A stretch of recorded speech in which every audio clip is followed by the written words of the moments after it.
Hello, welcome back to my YouTube channel. It's me, Zerah. ഫോട്ടോഗ്രാഫിയിലെ ഏറ്റവും important ആയിട്ടുള്ള ഫീച്ചറാണ് light. അപ്പോൾ നല്ല ലൈറ്റ് കിട്ടുന്നതിനായിട്ട് നമ്മൾ ഒരുപാട് സോഴ്സസിനെ ഡിപ്പെൻഡ് ചെയ്യാറുണ്ട്.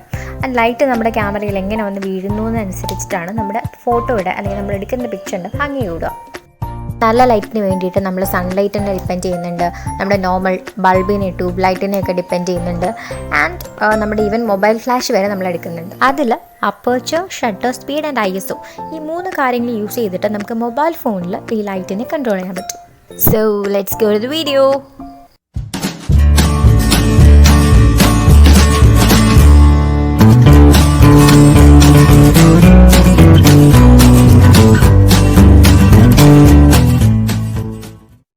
ഒരു മൊബൈൽ ഫോണിൻ്റെ പ്രോ മോഡിൽ നമുക്ക് ഷട്ടർ സ്പീഡും ISOയും അവൈലബിൾ ആണ്.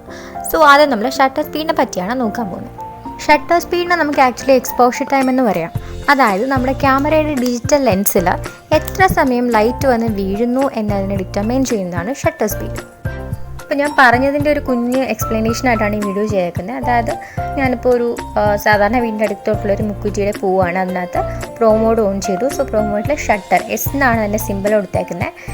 S ഇപ്പോൾ ഓട്ടോ ആണ് നടക്കുന്നത്, അത് ഷട്ടർ സ്പീഡ് ഓട്ടോയിലാണ് ഇപ്പോൾ കിടക്കുന്നത്.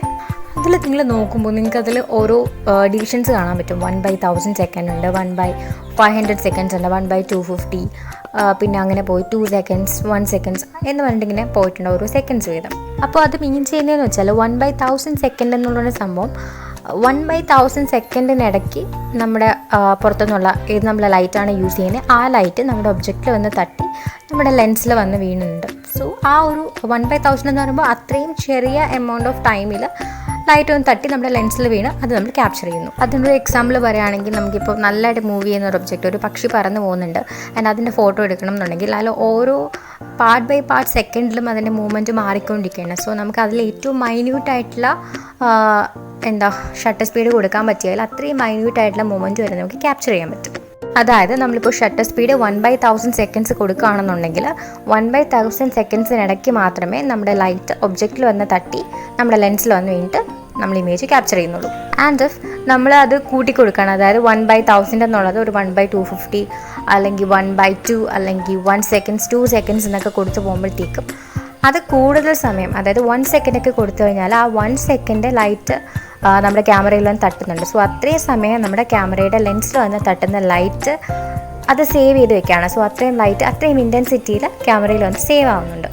അതുകൊണ്ടാണ് ഷട്ടർ സ്പീഡിൻ്റെ സമയം കൂടും തോറും നമുക്ക് കൂടുതൽ ലൈറ്റ് നമ്മുടെ ക്യാമറയിൽ വരുന്നതായിട്ട് തോന്നുന്നത്. അത്രയും സമയമുള്ള ലൈറ്റ് നമ്മുടെ ക്യാമറയിൽ വന്ന് വീഴും, അത് സേവ് ആവുന്നുണ്ട്, ആൻഡ് അത് നമ്മുടെ കംപ്ലീറ്റ് പിക്ചറായിട്ട് ഔട്ട്പുട്ട് തരുന്നു. അപ്പോൾ നമ്മൾ ഇരുട്ടത്താണെന്ന് വിചാരിക്കുക, നമുക്കിപ്പോൾ ആവശ്യത്തിന് ലൈറ്റ് ഇല്ല. അപ്പോൾ നമ്മൾ ഒരുപാട് സെക്കൻഡ്സ് കുറച്ച് കഴിഞ്ഞാൽ ആ ഒരു പർട്ടിക്കുലർ സെക്കൻഡിൽ നമ്മുടെ ലെൻസിൽ വന്ന് വീഴുന്ന ലൈറ്റ് കുറവായിരിക്കും. സോ ആ സമയത്ത് നമ്മൾ അവിടെയുള്ള ലൈറ്റ് കംപ്ലീറ്റ് ആയിട്ട് നമ്മുടെ ലെൻസിൽ വന്ന് വീണ് കഴിഞ്ഞാൽ, അല്ലെങ്കിൽ ഒബ്ജക്റ്റിൽ തട്ടി ആ ലൈറ്റ് നമ്മുടെ ലെൻസിൽ വന്ന് വീണ് കഴിഞ്ഞാൽ നമുക്ക് അത്രയും ഇൻറ്റൻസിറ്റിയിൽ അത്രയും ബ്രൈറ്റ്നെസ്സിൽ ഒബ്ജക്റ്റിനെ നമുക്ക് കാണാൻ പറ്റും. അതുകൊണ്ട് ലൈറ്റ് കുറഞ്ഞ അവസരങ്ങളിൽ നമ്മൾ ഷട്ടർ സ്പീഡ് കൂട്ടിക്കൊടുക്കുന്നതായിരിക്കും ഏറ്റവും ബെറ്റർ. നേരത്തെ ആദ്യത്തെ വീഡിയോയുടെ എക്സാമ്പിളിൽ ഒരു മൂവിങ് ഒബ്ജക്റ്റിനെ പറ്റി പറഞ്ഞു. അപ്പോൾ മൂവിങ് ഒബ്ജക്റ്റിന് നമ്മൾ ഷട്ടർ സ്പീഡ് ഏറ്റവും കുറച്ച് കഴിഞ്ഞാൽ നമുക്ക് അത്രയും ആക്യുറേറ്റ് ആയിട്ട് നമുക്ക് അതിൻ്റെ പിക്ചർ എടുക്കാൻ പറ്റും. ഒരു മൂവിങ് ഒബ്ജക്റ്റിൻ്റെ കേസ് നോക്കുക, അത് മൂവ് ചെയ്യാണ്. സോ ആ മൂവ് ചെയ്തുകൊണ്ടിരിക്കുന്ന ഓരോ പർട്ടിക്കുലർ മൊമെൻറ്റിലും 1/1000 ഒക്കെ കൊടുക്കുകയാണെങ്കിൽ 1/1000 സെക്കൻഡ് ആക്യുറസിയിൽ നമുക്കതിൻ്റെ ഇമേജ് ക്യാപ്ചർ ചെയ്യാം. നേരത്തെ മൂവ് ചെയ്തുകൊണ്ടിരുന്ന ഒബ്ജക്റ്റിൻ്റെ 1/1000 സെക്കൻഡ് ആക്യുറസിയിലെടുത്ത 2 പിക്ചേഴ്സാണ് ഇപ്പോൾ കാണുന്നത്. ഞാനതിൻ്റെ ഷട്ടർ സ്പീഡ് മാറ്റി കുറച്ചുകൂടെ കൂട്ടുകയാണ്. സോ ഷട്ടർ സ്പീഡ് കുറച്ചും കൂടെ കൂട്ടുമ്പോൾ ഉള്ള 2 ഇമേജ് ആണ് ഇനി കാണാൻ പോകുന്നത്. ഷട്ടർ സ്പീഡ് കൂട്ടിയുകൊണ്ട് അത്രയും ലൈറ്റ് അത് ക്യാപ്ചർ ചെയ്ത് നമുക്ക് നമ്മൾ ഉദ്ദേശിക്കുന്ന ഇമേജ് കിട്ടാതെ ഒരു ബ്ലർഡ് ഇമേജാണ് ഇപ്പോൾ കിട്ടിയേക്കുന്നത്. ഈ സെയിം സംഭവം നമുക്കൊരു ബ്ലറി ഇമേജ് അല്ലെങ്കിൽ ഒരു ടെയിൽ പോർഷൻ പോലെ അതിങ്ങനെ പോകുന്നുണ്ട്, അല്ലെങ്കിൽ ഒരു ഓടുന്ന ആളുടെ ഷാഡോ ബാക്കിൽ നിന്ന് വരുന്നുണ്ട്, മിന്നൽ മുരളി എഫക്റ്റ് എന്നൊക്കെ വേണമെങ്കിൽ പറയാം. അതുപോലത്തെയൊക്കെ ഒരു ഇമേജ് എങ്ങനെ ചെയ്യാൻ നോക്കാം. നമ്മളിതിൽ ഷട്ടർ സ്പീഡ് കൂട്ടി കൊടുക്കാം. അതിപ്പോൾ ഒരു 1 സെക്കൻഡ് 2 സെക്കൻഡ്സ് അങ്ങനെയൊക്കെ കൊടുക്കുകയാണെന്നുണ്ടെങ്കിൽ ആ 1 സെക്കൻഡ് നമ്മൾ മൂവ് ചെയ്ത് പോകുന്ന ഒബ്ജക്റ്റിൻ്റെ ഒരു ഷാഡോ പോലെ അതിൻ്റെ കൂടെ വരും. അതിൽ ശ്രദ്ധിക്കേണ്ട ഒരു കാര്യം, സപ്പോസ് ഇപ്പോൾ നമ്മൾ 1 സെക്കൻഡാണ് കൊടുത്തതെന്ന് വെച്ചോളൂ, ദെൻ നമ്മുടെ ഒബ്ജക്റ്റ് നമ്മൾ മൂവ് ചെയ്ത് പോകുന്ന ഒബ്ജക്റ്റ് ആ 1 സെക്കൻഡ് നമ്മുടെ ഫ്രെയിമിലുണ്ടായിരിക്കണം. 1 സെക്കൻഡ് കഴിയുമ്പോൾ ഒബ്ജക്റ്റ് പാസ് ചെയ്ത് പോകണമെന്നുണ്ടെങ്കിൽ നമുക്കത് പ്ലെയിൻ ആയിട്ടേ കിട്ടത്തുള്ളൂ, ഒബ്ജക്റ്റിന് കിട്ടത്തില്ല. സോ ഒരു ഗോസ്റ്റി അപ്പിയറൻസിനോ അല്ലെങ്കിൽ ഇപ്പം വാട്ടർഫോൾസ് ഒക്കെ നോക്കുകയാണെങ്കിൽ ഒരു സ്മൂത്ത് സിൽക്കി പോലത്തെ നമ്മളതിൻ്റെ പിക്ചേഴ്സ് കണ്ടിട്ടുണ്ടായിരിക്കും. അതൊക്കെ ഈ ഒരു ഷട്ടർ സ്പീഡ് അഡ്ജസ്റ്റ് ചെയ്തിട്ട് വെച്ചിട്ടാണ് ചെയ്യുന്നത്. സോ ഇത്രയൊക്കെയാണ് ബേസിക്കായിട്ട് ഷട്ടർ സ്പീഡിനെ പറ്റി എനിക്ക് പറയാനുള്ളത്. സോ എന്തെങ്കിലും കൂടുതലുണ്ടെങ്കിൽ നിങ്ങൾ കമൻറ്റ് ചെയ്യുക, മനസ്സിലായെങ്കിലും കമൻറ്റ് ചെയ്യുക, മനസ്സിലായില്ലെങ്കിലും കമൻറ്റ് ചെയ്യുക. അടുത്ത സെഷനിൽ, അതായത് അടുത്ത പാർട്ടിൽ നമുക്ക് ഐസോനെ പറ്റി പറയാം. അപ്പോൾ എല്ലാവർക്കും വീഡിയോ ഇഷ്ടമായെന്ന് വിചാരിക്കുന്നു. Thank you so much for watching. Subscribe ചെയ്യാൻ മറക്കണ്ട.